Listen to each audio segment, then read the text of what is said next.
Hello friends, మరి ఈ మధ్య కాలంలో అయితే అండి మనందరము హెల్త్ మీద చాలా కేర్ తీసుకుంటున్నాం కదండి. సో మరి ఏ డైట్ తింటే మనకి హెల్తీగా ఉంటుంది, ఎటువంటివి బాగా తినాలి, సో ఇవన్నీ మనం ఆలోచిస్తున్నప్పుడు మనము బ్రేక్ఫాస్ట్ కూడా అండి కాస్త హెల్తీగా చేసుకుంటే బాగుంటుంది కదా.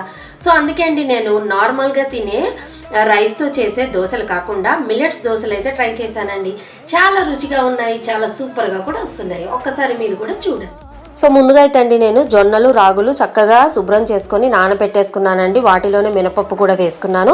ఇక క్వాంటిటీ చూసినట్లయితే అండి 3 కప్పులు జొన్నలు, అరకప్పు రాగులు, ఇక 1 కప్పు మినపప్పు వేసి బాగా ఊరనిచ్చి ఈ విధంగా గ్రైండర్ వేసి రుబ్బేసుకున్నానండి.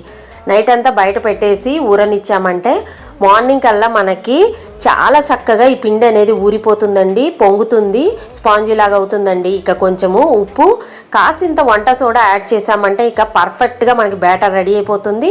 ఇక పెను మీద వేసాకైతే అండి నేను అంటుకుంటుందేమో అనుకున్నాను, అస్సలు అంటుకోలేదండి. చాలా చక్కగా మనకి దోశ అనేది వచ్చేసింది.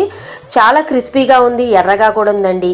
ఈ జొన్న దోశ హెల్దీ కాబట్టి కొంచెం ఎక్కువ తిన్నా ఏ ప్రాబ్లం రాదండి. డయాబెటీస్ వాళ్ళకైతే చాలా మంచిదండి. ఇక ఈ క్రిస్పీ దోశ మనము పల్లి పచ్చడి చేసుకొని తిన్నామంటే టేస్ట్ అయితే అదిరిపోతుందండి. మరి మీకు కానీ జొన్న దోశ నచ్చినట్లయితే తప్పకుండా ఈ వీడియోని లైక్ చేసి షేర్ చేసి మరి మా ఛానల్ని సబ్స్క్రైబ్ కూడా చేసుకోండి.